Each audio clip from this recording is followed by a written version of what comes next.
Hi, my name is Beth Hiley here for Board Game Geek. I'm sitting down with Jason Snyder from Game Right, and you've brought us Trash Pandas. Trash Pandas, I know, the surprise hit of Gen Con for us. This is crazy that we brought, a few hundred copies, and they sold out within hours. Yeah. We had no idea. We forecast every year. You never know what's going to be a big hit, and we knew everybody would like this game, but not the level that it's been loved here. So it's just awesome.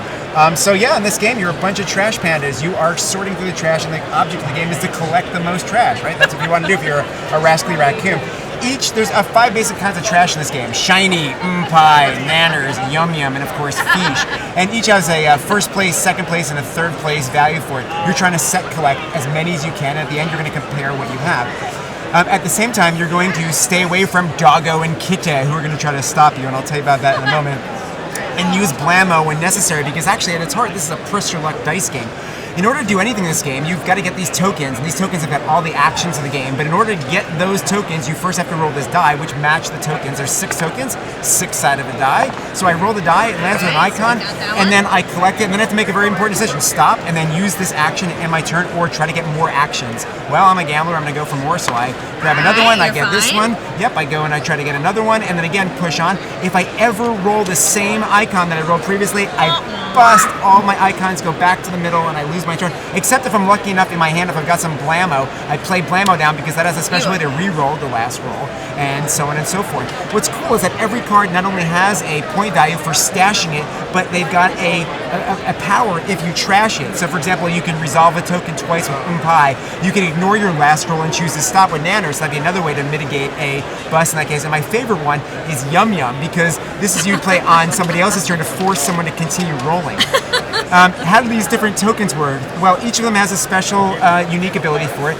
The trash token means that you can draw up to 2 cards from the draw pile, which is good because you need cards in your hand to be able to, with the second icon, stash up to 2 cards for that. So if I had that icon, I could stash 2 cards secretly in my personal stash. This is either draw 1 or stash 1.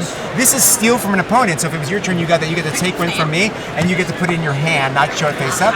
And then this one here is draw a card, but you've got to show everybody what you're drawing. So now everybody knows I just drew some Nanners. But if you had Nanners in your hand, you could stash it face up to your personal stash, but you have to, so everybody knows that you're stashing Nanners. And for every Nanners that was stashed, you get to draw a card. And the last but not least, this one's a recycle icon. So when you choose to stop, and one of those icons is the recycle icon, I could use it to cash in for an untaken icon for the turn, so it goes back in the middle. Then I would execute these in any order that I want. Draw 2, stash 2, so there's strategy in how to figure out what you're drawing and what you're stashing. And then ultimately, when the deck is out, you've got a stash in front of you, I've got a stash in front of me, and then you sort through your stash to try to figure out who's got the most. Majority shiny, majority pie, majority Nanners, majority Yum Yum, majority fish. I'm guessing the number is how many of those are exactly in the deck. And it's got this great, hilarious artwork done by Kwanchai Moria. So he stopped by the booth, like, oh my god, my game's here. It was a really great moment. He's going to be at the booth tomorrow doing some signings. But Trash Pandas by Michael and Lisa Eskew, a surprise hit for Game Right, and I think it's going to be a great Game Right, a signature game for us going forward. Well, if you guys want to check that out, that is Trash Pandas being published by Game Right. And Jason, thank you so much. Thanks so much, guys.